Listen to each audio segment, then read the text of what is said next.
우리 한번 따라하겠습니다. 충성된 자를 찾으시는 하나님.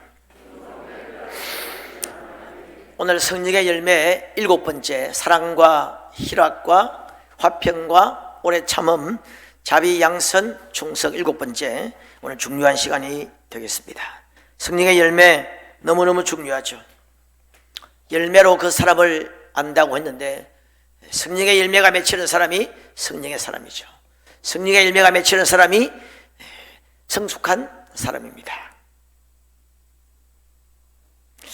내가 지금 바른 방향으로 가고 있는지, 내가 지금 제대로 신앙생활을 하고 있는지, 내가 지금 성령 충만한지, 모든 걸 재어보는 도구가 성령의 열매겠죠. 내가 누군지를 확인하는 것도 성령의 열매라 할 수 있겠습니다. 열매로 그들을 안다 그랬잖아요. 우리가 보통 사람들을 평가할 때도, 나를 평가할 때도 이걸로 하면 정확합니다. 사람마다 사람을 평가하는 기준이 다 있죠. 근데 그건 여러분이 가지고 있는 기준은 별로 중요하지 않습니다.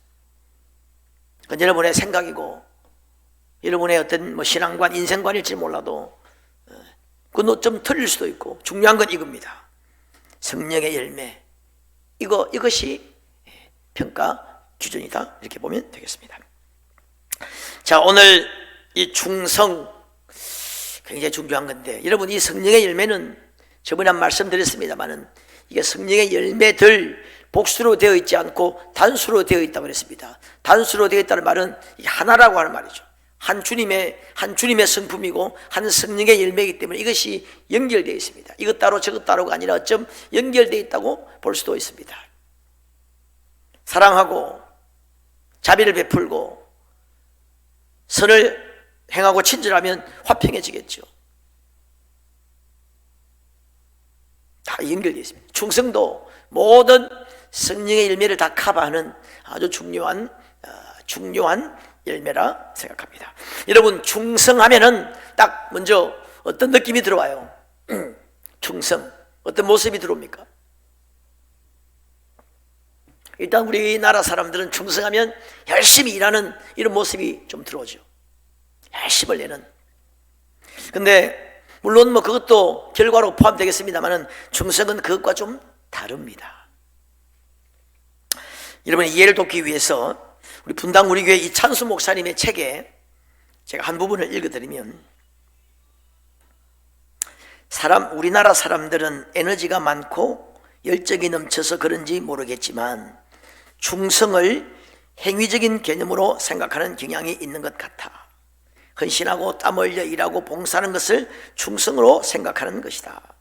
그러나 성령의 열매로서의 충성은 그런 행위적인 의미보다는 내적인 마음의 상태를 뜻한다 그랬습니다. 충성스러운 이 마음, 우리 지구촌 교회 원로 목사님 이도근 목사님의 책에 보면 이런 말이 있습니다. 충성이란 말은 철저하게 내면의 신실성을 가리키는 말입니다. 열심히, 물론 그것도 포함되겠습니다만은 기본적으로 충성은 마음의 동기나 마음의 어떤 신실함이 중요하다는 거예요. 원래 여러분, 이 충성의 이 단어 뜻이 뭐냐면 피스티스라고 하는 단어입니다. 헬라의 유명한 단어예요. 피스티스. 이게 뭐냐? 믿음이라고 하는 단어입니다. 이 피스티스라고 하는 단어가 230번 나오는데 거의 대부분이 믿음으로 번역되어 있습니다. 그래서 사실 충성으로서의 믿음이라 이렇게 이야기하는 데도 많아요. 내 믿음이 너를 구원했다. 믿음은 바라는 것들의 실상이요, 이만한 믿음을 보지 못했다. 전부 다 피스티스입니다. 요 단어입니다. 그리고 이제 이 단어가 또 충성으로 여러 군데 번역되어 있고, 또 신실함 이렇게 번역되어 있습니다. 신실함. 영어 성에는 거의 다 faithfulness, 신실함이라 번역되어 있는 것이 대부분입니다. 좀 믿을만 하다는 겁니다. 좀 다르게 말하면 믿을만 하다는 거예요.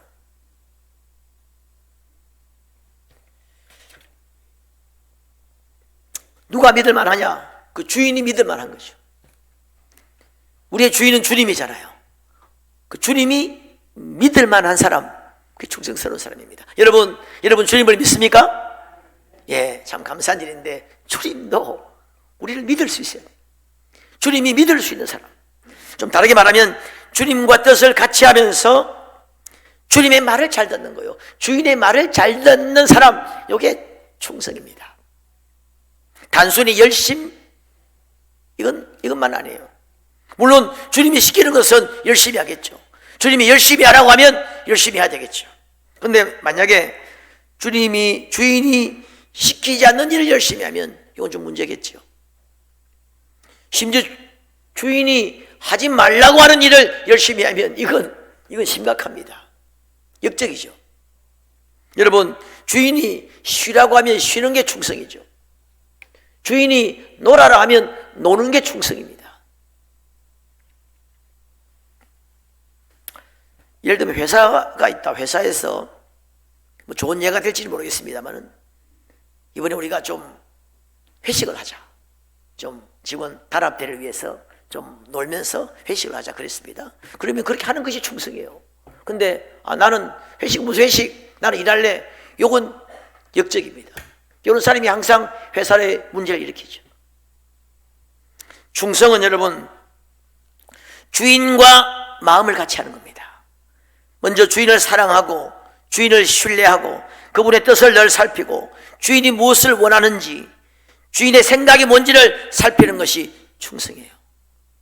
그 주인이 믿을만, 그런 사람은 주인이 믿을만한 거예요. 주인의 생각, 비전, 뜻, 철학, 인생관, 가치관 이것을 공유하면서 그것을 위해서 모든 걸 함께하는 거예요. 그 주인이 원하는 것을 위해서, 주인이 시키는 것을 위해서 열심히 성실하게 하는 것이 충성이에요. 이게 여러분 충성스러운 마음이에요.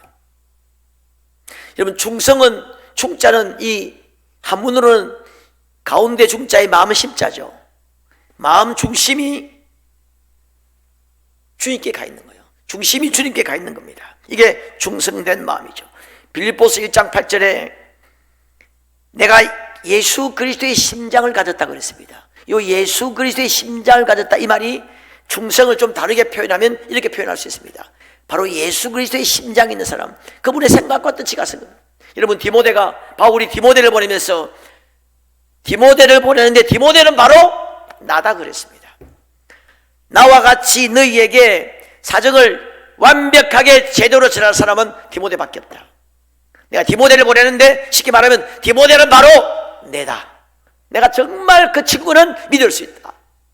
그렇게 말하는데 그게 바로 충성된 사람의 정의입니다. 그 주님은 그런 충성된 사람을 찾는다는 거예요. 그 충성된 사람은 여름 철에 얼음 냉수 같아서 주인의 마음을 시원케 한다는 겁니다. 주님이 그런 사람을 찾고 있다는 겁니다. 나와 똑같은 사람, 그 사람 보내면 안심이 되는 거예요. 모든 게 나와 똑같아요. 내 생각, 내 비전, 내 꿈, 내가 원하는 것, 내가 바라는 것, 모든 게 나와 같은 겁니다. 그 사람 보내면 안심이 되는 거예요. 믿을 수 있는 것입니다. 이게 충성된 사람이에요. 자, 오늘 우리 본문을 한번 보시면 충성된 종과 악한 종이 나오죠. 근데 본문을 자세히 보면은 우리가 잘 아는 본문입니다만은 주님이 어떤 사람을 평가하실 때에 얼마를 남겼느냐, 양을 보지 않는다는 것을 우리가 쉽게 알 수 있습니다. 그 동기, 마음의 문제가 중요하다는 것을 우리 분명히 알 수 있어요. 5달란트 남기고 2달란트 남겼던 이 종에게 21절과 23절에 똑같이 말합니다. 그 주인이 이르되 잘하였도다. 내가 많은 것을 내가 적은 일에 충성하였으며 내가 많은 것을 내게 맡기리니 내 주인의 즐거움에 참여할지어다 하고, 23절에도 그 주인이 이르되 내가 한번 5달란트 받은 사람과 2달란트 받은 사람과에게 주님이 한 말씀이 혹시 다른 게 있는가 조사 한 자 보니까 조사 한 자 다르지 않습니다. 완벽하게 똑같은 표현을 쓰고 있습니다. 그건 뭐냐면 양이 중요하지 않다는 겁니다. 5달란트 남긴 사람과 2달란트 남긴 사람에게 똑같이 말하는 거예요. 그 동기와 마음이 중요하다. 그 주인을 위해 일하고 싶은 마음, 주님을 신뢰하고 사랑하고 그 충성스러운 마음을 보고 칭찬한 거예요. 만약에 여러분 한 달란트 받았던 사람이 만약에 주님 나도 한 달란트 남겼습니다 하면 똑같이 이야기했을 겁니다. 똑같이 조사나 틀리지 않고 똑같이 이야기했을 거예요. 만약에 심지어 한 달란트가 장사하다가 망했습니다. 다 잃었습니다. 아마 그래도 너가 수고했다. 너 잃었지만은 많은 교훈과 또 어떤 지혜를 얻었을 것이고 다음에 잘하면 돼. 수고했다. 똑같이 또 말할지 모르겠어요. 그런데 이 한 달란트 받았던 사람 악하고 게으른 종이라고 주님이 책망했는데 이 사람의 문제가 뭐냐면 자 24절을 보세요. 한 달란트 받았던 자는 와서 이르되 주인이여 당신은 굳은 사람이라 심지 않은 데서 거두고 해치지 않은 데서 모으는 줄을 내가 알았으므로 심지도 않고 거두고 뭐 나눠주지도 않고 그냥 막 거두는 그런 굳은 인색한 사람이라는 거예요. 이거 지금 하나님을 이 주인은 하나님이잖아요. 하나님을 완전히 사탄처럼 이야기하는 겁니다. 당신은 도둑놈이잖아. 그렇게 말하는 거예요. 그 주인이 화가 났습니다. 26절에 그 주인이 대답하여 이르되 악하고 게으른 종아 나는 심지 않은 데서 거두고 해치지 않은 데서 모르는 줄로 내가 알았느냐. 그 주인과의 원래부터 마음이 틀어져 있는 거예요. 일을 하긴 해도 억지로 한 겁니다. 당신 도둑놈이야. 도둑놈. 하나님이 지금 사탄처럼 이야기하고 있는 겁니다. 당신은 내가 믿을 수 없어. 우리가 여러분 하나님의 신실하심을 하나님의 그 충성스러운 마음을 하나님이 우리를 향하신 그 충성스러운 마음을 우리가 먼저 알아야 되는데 그 하나님에 대한 신뢰가 없는 거예요. 당신 나 못 믿겠어. 당신 도둑놈이야. 내 그 빼앗아가는 사람이지. 그 벌써 마음이 벌써 뒤틀려 있는 거예요. 이게 문제라는 겁니다. 이 한 달란트 받았던 사람의 마음, 이 마음이 그 충성과 반대되는 마음입니다. 여러분 회사 같은 데서 열심히 일해도 좀 남들 볼 때 열심히 일해도 속으로 에이 망할 놈의 회사, 에이 사장 나쁜 놈 이러면 그게 열심히 일하지만 그거는 악당이고 결국 언젠가는 회사를 문제를 일으킬 사람이고 회사를 파괴시킬 아주 위험한 존재지. 그건 충성스러운 사람이 아니거든. 오히려 좀 일을 못해도 그래도 내게 고마운 회사고 그래도 사장은 좋은 사람이고 나는 어찌하든지 회사를 위해 회사와 나는 함께 갈 거야. 회사와 함께 내가 함께 목숨을 내가 걸 거야. 이런 사람이 충성된 사람이다. 이 충성된 마음이 바로 이런 마음이라는 거예요. 주인과 생각이 같은 거예요. 주인이 원하는 것, 주인이 분부하신 것, 주인이 명령하신 것을 그걸 하는 것을 최고의 가치로 생각하는 사람, 이게 충성된 마음이라 하는 겁니다. 우리의 주인은 예수님이죠. 그 주님이 원하는 것, 주님이 이 생각하는 것, 주님의 비전, 주님의 꿈, 이게 나의 꿈이 되고 주님의 꿈이 나의 꿈이 되고 주님이 눈이 있는 곳에 나의 찬양도 있잖아요. 그게 바로 충성된 마음이고 충성된 사람이라는 겁니다. 그러다 보면 뭐 자연히 열심히 할 수 있겠죠. 자, 이것이 충성의 단어적인 중요한 의미고, 그 다음에 한 가지 더 말씀드리면 이 충성의 성질, 충성의 어떤 본질 같은 충성의 내용이 뭐냐, 중요한 것이 뭐냐면 하나만 말씀드리면 변함없는 겁니다. 충성은 한결같은 거예요. 계속 하는 겁니다. 성경에 죽도록 충성하라 그랬죠. 이건 뭐 목숨을 걸어라 이런 말보다 원문 뜻은 죽을 때까지 충성하는 거예요. 변함없이. 쉽게 포기하거나 좌절하지 말고 다른 요인, 다른 원인, 상황, 환경에 휘둘리지 말고 변함없이, 여러분 군인을 생각해 보십시오. 해병대 명령에 충성합니다. 가는데 뭐 내가 좀 기분 나쁘다고 상황이 안 좋다고 뭐 하니 못하니 그런 거 없죠.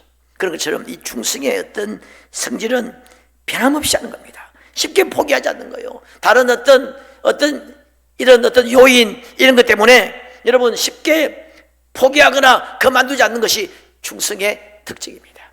우리가 여러분 주님을 사랑하고 주님을 신뢰하고 따르는데 뭐 좀 기분 나쁘다고 뭐 좀 하다고 이렇게 하는 것이 아니죠. 여러분 성경에 보면은 우리의 직책이 회방을 받는다 그랬습니다. 악한 영이 방해합니다. 우리가 교회를 하고 사역을 하고 주의 일을 하고 주님께 충성하려면 방해가 있습니다. 힘들 때가 있어요. 그만두고 싶을 때가 있습니다. 여러 가지 이유, 다양한 이유가 있을 겁니다. 여러 가지 문제가 있을 거예요. 그런데 그것을 넘어서 변함없이 하는 것이 충성입니다. 여러분, 다양한 이유가 있겠죠. 그 다양한 이유가 있습니다만 사실 그 배우의 역사하는 것은 악한 영이에요. 악한 귀신이 역사하는 거예요. 그 배우에 악한 영이 있다는 것을 생각하는 훈련을 좀 해야 돼요. 그러면 사실 쉽게 문제가 해결됩니다. 자꾸 문제만 바라보니까 여러분 귀신에게 속는 거예요. 귀신이 이 문제 줬다가 저 문제 줬다가 계속 그렇게 하면 이 문제에 휘둘리다가 저 문제에 휘둘리다가 여기 상처받고 여기 했다가 계속 왔다 갔다 하는 겁니다. 악한 영은 여러분 우리가 무엇에 약한지 정확하게 압니다. 귀신은 귀신같이 한다는 말이 있죠. 어떤 사람은 재정적인 문제, 경제적인 문제에 약합니다. 어떤 사람은 모욕적인 말, 기분 나쁜 말에 약합니다. 어떤 사람은 건강의 문제에 약합니다. 어떤 사람은 자녀들의 문제에 약해요. 우리 옛날에 아버님한테 제가 들은 이야기인데, 아버님이 데리고 있었던 직원 가운데 하나가 참 천사 같은 사람이, 남자인데, 건장한 남자인데 천사 같은 사람이 하나 있었대요. 천사인데 이 양반이 학교 공부를 못했어요. 초등학교도 못 나오고 좀 그 열등감이 있었는데, 이 사람한테 야 바보야 이러면 완전히 꼭지가 열린다는 겁니다. 완전히 막 심지어 칼을 들기도 하고 완전히 그냥 꼭지 열려버려요. 그래서 어느 사람이 그냥 우리 늘 하는 말이잖아요. 야 바보야 이런 말 하는데 그냥 그날 야 바보야 그래요. 와, 그 천사가 갑자기 악마로 변해가지고 막 칼을 들고 막 죽인다 그러고 막 난리 났다고. 이게 사탄은 우리에게 뭐가 그런 게 있는지 정확하게 알고 있습니다. 그래서 그걸 공격하는 겁니다. 자녀 문제 같은 자녀들로 통해서 이 상처를 닮은 사람은 자꾸 상처를 주는 겁니다. 말에 모욕적인 말에 견딜 수 없는 사람은 자꾸 누군가 통해 가지고 모욕적인 말을 하게 하는 겁니다. 본인도 모르게 그냥 그런 말을 듣게 만들어 버려요. 그리고 공격합니다. 그리고 당하죠. 당하고 난 다음에 여러분 사탄 귀신 이야기하는 사람은 거의 없더라고 보니까 그 문제만 이야기합니다. 좀 바빴어. 상처를 받았어. 자녀 문제, 경제적인 문제, 사업이 바빴어. 건강의 문제. 전부 다 그런 이야기하지. 내가 마귀에게 져서 그렇습니다. 이렇게 말하는 사람은 거의 없어요. 내가 귀신에게 속았어. 내가 사탄에게 당해서 그렇습니다. 이렇게 말하는 사람은 거의 없더라고 보니까. 이럴 때는 사탄아 물러가라 해야 되는데 잘 그렇게 하지 않는 거예요. 영적 싸움을 해야 됩니다. 우리의 실험은 혈과 육을 상대하는 것이 아니라 그랬죠. 하늘에 있는 악한 영을 대적하여 싸우는 거예요. 혈과 육을 상대하는 것이 아니라는 거예요. 사람 상대가 아니라는 겁니다. 사람 때문에, 환경 때문에 이 요인이 문제가 아니라 그 배후의 역사는 악한 영과의 싸움이라는 거예요. 여러분, 악한 영들과 왜 싸우죠 우리가? 왜 싸웁니까? 심심해서 싸웁니까? 악한 영이 왜 공격합니까? 심심해서 공격하는 거예요? 악한 영은 우리가 주님께 충성하려고 하니까 방해하는 겁니다. 그래서 싸우는 거예요. 이게 전체적으로 성경의 이야기입니다. 성경의 어떤 감정들은 주님께 충성하려고 하니까 악한 영이 방해하는 겁니다. 그걸 믿음과 기도로 이긴 내용이 성경의 이야기예요. 여러분, 우리가 상처 이야기 잘하죠. 상처받았다는 이야기 잘하죠. 이번에 우리 다니엘 기도회 최인선 목사님이 그 상처 이야기 좀 하더라고요. 나는 이분의 간증을 옛날에 그 새롭게 하소서인가에서도 몇 번 들었는데, 그분은 자기 교회 남전도에, 우리도 자전거 선교회가 있죠. 자전거 선교회 같아요. 보니까 같이 오후에 자전거 타고 가다가 술 마신 그 음주운전차에 부딪혀서 두 사람이, 교회 5손가락 꼽을 수 있는 아주 괜찮은 집사님 두 분이 그 자리에서 즉사했어요. 한 분은 약사고 한 분은 교사였다고 합니다. 그리고 그 교회 부목사님이 몇 달 있다가 그 교회 부목사님이 결혼했는데 자녀가 없었어요. 그래서 매년 기도해가지고 자녀를 낳았습니다. 아린이라고 딸을 낳았습니다. 눈에 넣어도 안 아플 딸이겠죠. 이 딸이 15개월 만에 죽었어요. 용혈성 요독 증후군, 이 콩팥이 망가지는 병인데 햄버거병이라고 하는 그걸로 15개월 된 딸이 몇 년 만에 난 딸이 죽었어요. 그리고 조금 있다가 자기 친한 집사님 네 분 아들이 있는데 아들 3명이 있는데 다 아들이 괜찮답니다. 근데 그 둘째가 제일 잘생기고 괜찮대요. 근데 이 둘째가 뭘 좋아하느냐면 목사 놀이를 좋아한다는 겁니다. 집에서 강대상 놓고 할렐루야 하면서 아멘하고 그냥 막 찬양 주님 다시 오실 때까지 막 설교도 잘하고 막 그랬다는 겁니다. 얼마나 귀여웠겠습니까? 저도 우리 어릴 때 우리 아들이 가정 예배 드리면 내가 설교 한번 시켰거든요. 나 목사 시키려고. 아빠 홍이가 딱 갈라진 거야. 그래 착 건너간 거야. 지팡이가 이 중요해 하면서 얼마나 내가 은혜 받고 주야. 얘는 반드시 목사가 될 거다. 근데 지금 완전히 시험 들어가서 목사를 안 하고 이렇게 나오는데 얼마나 귀여워요. 그 애가 어느 날 온몸에 멍이 들어가지고 보니까 백혈병이에요. 그리고 얼마 있다가 서울대학병원에서 진단받아 결과 안 돼가지고 하늘나라 갔어요. 몇 달 8개월 6개월 만에 이런 일이 교회, 그래 크지도 않은 교회에 덮쳤다는 겁니다. 이분의 설교 제목이 그래도 가야 할 길. 내가 오늘 설교 제목을 그래도 가야 할 길 하려고 하다가 이건 좀 표절이다 싶어가지고 약사 부인이 죽은 남자, 이렇게 나이도 많지 않은 분인데 그 옛날 내가 새롭게 왔을 때는 아주 리얼하게 그분의 이야기를 했는데 약사 부인이 새가족 위원장이었다고 합니다. 장례 치르고 있는 그 다음 주에 바로 교회 나와가지고 그날 마침 새가족이 등록을 했대요. 새가족 옆에 딱 앉아가지고 성경 찾아주고 찬송가 찾아주면서 눈물을 흘리면서 그 새가족을 섬기더라고요. 그리고 그 교사했던 집사님 부인은 예배 시간에 이게 아마 아이들 떠들고 하면 데리고 나가서 이렇게 좀 정리하고 뭐 그런 일을 맡았는가 봐요. 그 장례를 치르고 바로 와서 검은색 옷을 입고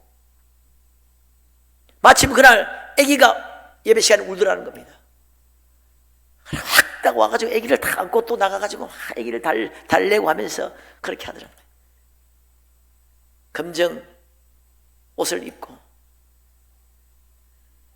그리고 한 집사님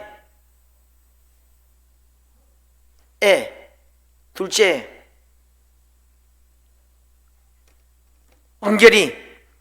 은결이를 살에다 묻고 바로 그 다음 날 교회 어린이 여름 성경학교 했다고. 그 다음 날 이 두 부부가 교사야. 와가지고 밥을 하고 설거지를 하고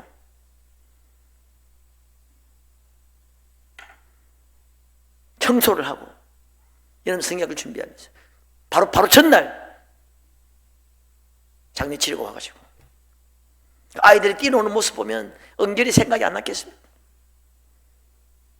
그 부목사님 오래 결혼 만에 태어난 딸 아린이가 그렇게 15개월 죽었는데 목사님한테 와가지고 목사님 너무너무 감사합니다. 그럼 목사님이 신경질이 난다. 신경질이 뭘 감사해 뭘 감사. 그래도 감사합니다. 내가 이 교회에 와서 은혜를 받고 목사 안수를 받고 우리 부인을 만나서 결혼도 하고 우리 아린이를 낳고 또 아린이를 천국에 보내고 감사합니다. 또 둘이 부득이 한껏 많이 울었다고 해요. 그래도 가야 할 길. 그러면서 이분이 상처 이야기라는 상처. 왜 상처 이야기를 하는지 아시겠죠?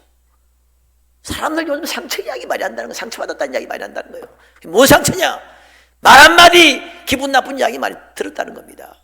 교회를 안 오고 교사고 뭐 집어치워버리고 기분 나쁜 말 한마디 들어가지고 뭐 그냥 뭐 목장이고 뭐시고 뭐 예배고 뭐 다 안 나온다는 거예요. 여러분이 상처라고 하는 건 말입니다. 이건 이 개인적인 어떤 이 객관적인 기준이 없어요. 주관적인 문제지. 다른 사람은 전혀 상처 안 줬는데 혼자 상처받는 사람도 있습니다. 여러분, 자식이 부모에게 상처받았다고 합니다. 여러분, 자녀에게 상처를 고의적으로 준 부모가 누가 있겠습니까? 수많은 자녀들이 상처를 받는다고 합니다. 그럼 어쩔 수 없는 거예요. 본인이 받으니까. 안 받아야 돼, 그러니까. 여러분, 이 상처의 또 이 좀 특징이 뭐냐면, 이 상처는 말입니다. 이 상처나 어떤 고난 문제는 사람들은 좀 특징이 그런 게 있어요. 자기가 받은 상처가 제일 크다고 생각해요. 자기가 받은 고난이 제일 크다고 생각합니다. 그래서 다른 사람 뭐 고난 뭐 상처 받으면 그건 아무것도 아니야. 대체적으로 그런 거는 뭐 견딜만 하지. 이렇게 말하는 또 습관이 좀 있더라고 보니까. 그래, 그건 그래도 좀 나아요. 차라리 경제적인 문제는 나아요. 다른 사람한테 물어보십시오. 그런 거 괜찮습니다. 경제적인 문제 부딪혀 보세요. 먹고 사는 문제 부딪혀 보세요. 어떤 사람, 그건 아무것도 아닙니다. 몸이 아파 보세요. 또 어떤 사람, 그런 건 또 다 참을 수 있어. 자녀 문제 한번 걸려보세요. 또 어떤 분은, 그래, 그런 거는 또 괜찮습니다. 모욕적인 말 한번 들어보세요. 다 자기끼리 막 최고 상처가 그냥 상처 충만해, 상처 충만. 여러분, 이 충성은 그런 걸 넘어가는 거예요. 상처 때문에 그냥 그만둬버리고, 상처 때문에 여러분 상처받았다고 천국 안 갈 겁니까? 상처 때문에 그만둬버리고, 기분 나쁘다고 그만둬버리고, 그걸 넘어가는 겁니다. 변함없이 주님을 사랑하고, 우리가 부족해도 변함없이 주님을 사랑하고, 변함없이 내가 맡은 데 충성하는 것이 그게 바로 충성이라는 겁니다. 여러분, 최인선 목사님이 아마 다니엘 기도에 참석하신 분들은 들었겠습니다만은 제럴더 시처 이야기를 하죠. 제럴더 시처. 하나님 앞에서 운자. 유명한 책이 있습니다. 우리 좀 책 읽기 가능하신 분들은 제럴더 시처의 하나님의 뜻 그 책을 정말 좀 추천하고 싶어요. 조금 어려울 수도 있지만은 하여튼 그 책이 아주. 근데 이 제럴더 시처는 어느 날 운전하고 가다가 세 여인과 함께 운전하고 가다가 세 여인이 다 죽습니다. 그 세 여인이 누구냐? 아내, 엄마, 딸. 완전히 이건 뭐 상실감이 극도로 가겠죠. 근데 그 상실 이후에도 이 제럴더 시처가 회복됩니다. 이런 환경 가운데도 하나님은 나를 사랑하시고 그걸 신뢰하는 거예요. 이 환경 가운데도 주님은 나를 사랑하신다. 그러면서 지은 책이 하나님 앞에서 울다인데, 이 제럴더 시처가 하나님의 뜻이라고 하는 아주 좋은 책을 지었는데, 이 하나님의 뜻, 우리는 뭐 보통 하나님의 뜻, 내가 뭐 장사하는 것이 하나님 뜻인지, 이거 하는 것이 하나님 뜻인지, 뭐 동으로 가는 것이 하나님 뜻인지, 서로 가는 것이 하나님 뜻인지, 하나님 뜻이 뭔지를 생각하잖아요. 그 제럴더 시처는 그게 아니라 하나님 뜻은 그렇지 않다는 거예요. 요즘 제가 설명하면 좀 복잡한데, 하나님은 우리 앞에 무한대의 변수를 두고 있습니다. 우리 앞에 여러분 무한대의 변수가 있습니다. 하나님은 우리를 인도하시잖아요. 하나님 우리와 함께 하잖아요. 함께 하시면 어떤 길이든 무한대의 길이 우리 앞에 지금 펼쳐 있다고 생각하는 것이 여러분 좋은 태도예요. 길이 외길 딱 돼가지고 그 길을 안 가면 망하고 그 길을, 그렇지 않습니다. 하나님은 때로 뜻을 돌이키기 싫어하시고, 하나님 환경에 따라 하나님이 무한대의 변수를 두고 하나님 우리 다양하게 갈 수, 이 상황에서 또 하나님이 또 무한대의 변수가 펼쳐지고, 저 상황에서 또 무한대의 변수가 펼쳐지고, 무한대의 변수가 하나님 앞에 다 펼쳐져 있는 것이, 모든 것이 하나님 뜻일 수 있습니다. 하나님 뜻이 뭐냐? 그분과 함께 하는 거예요. 그분이 나를 내 삶에 역사하고 있다는 내가 믿고, 그분이 내게 분부한 일, 그분이 좋아하는 일을 오늘 이 시간에 내가 충성스럽게 하는 것이 하나님의 뜻이라. 그럼 하나님 우리 인도하시는 거예요. 그러면 되잖아요. 성공이 하나님 뜻입니까? No. 여러분, 하나님과 함께 하나님의 손을 잡고 가는 것이 성공이라는 거예요. 현재가 중요해요. 현재, 지금 여러분 설교 말씀을 잘 듣는 게 중요합니다. 그게 하나님의 뜻이에요. 한번 그 하나님의 뜻 한번 우리 좀 젊은 분들은 보시면 좋겠고, 이 이야기 하나만 더 하고, 우리 다니엘 기도회 둘째 날에 김성재 선교사님이 필리핀에 있는 뿔로 빈민촌 아이들의 간증을 했습니다. 제가 그 아이들 간증을 옛날에 예배 때 영상으로 한번 보여준 적이 있습니다. 그 아이들 간증하는 게. 그 빈민촌 여러분 얼마나 열악한지 뭐 상상이 못할 겁니다. 그 천막교회 이락 애들 못 먹고 그런 곳입니다. 근데 예배를 드리는데 예배를 3시간 드린대요. 아이들. 그 옛날에 한번 제가 보여드렸어요. 아이들 찬양하고 기도하고 눈물로 기도하고 막 이런 모습을 보여드렸는데, 예배 시간에 간증을 해요. 외국에는 예배 시간에 간증을 많이 합니다. 전통적인 원래 예배에는 간증이 있습니다. 이제 그 아이들 간증한다고 줄을 쫙 서는가 봐요. 나와서 간증하는데 한 아이가 오늘 교회 나오는데 엄마가 교회 가지 말라고 칼을 던졌어요. 근데 칼에 맞지 않고 다치지 않았어. 너무너무 감사해요. 오늘 예배 드릴 수 있어서 너무너무 감사해요. 울면서 간증했다. 한 아이는 오늘 내 생일인데 먹을 것이 없어서 아침부터 아무것도 못 먹었어요. 굶었어요. 그래서 너무너무 감사해요. 하나님 앞에 예배할 수 있어서, 예배 자리에 나올 수 있어서 너무너무 감사해요. 그리 말하고 내려가서 막 울더라는 거예요. 자, 살라마빠기노온이 뭐냐면 필리핀 말로 하나님 감사합니다. 근데 그 못 먹고 그 아이들이 또 뭐 일을 해가지고 동전을 모아가지고 더 어려운 사람들을 돕고 기도하면서, 참 그래도 가야 할 길. 제가 오늘 충성에 대한 설교 하잖아요. 이 다니엘 기도 화, 수, 목, 금, 토, 어제까지 전부 다 연결되는 거예요. 사실 우리 뭐 신앙생활 전체가 충성이잖아요. 여하튼 여러분, 이 충성, 하나님은 그런 자를 찾고 있다는 겁니다. 그런 자가 주님의 마음을 시원케 한다는 겁니다. 오늘 본문에 보니까 그런 자에게 주인의 즐거움에 참여케 한다는 거예요. 주인의 즐거움에 참여케 한다는 말 뜻이 뭐냐면 주인과 모든 것을 함께 나눈다는 겁니다. 주인의 모든 것을 주겠다는 겁니다. 많은 것으로 내게 맡긴다. 오늘 본문에 보니까 이 주인은 뭐 당연히 하나님이죠. 주님이 종들을 불러서 소유를 맡겼다 그랬습니다. 우리에게 다 맡기고 오랜 후에 돌아왔다는 거예요. 19절에 오랜 후에 주인이 돌아왔다는 겁니다.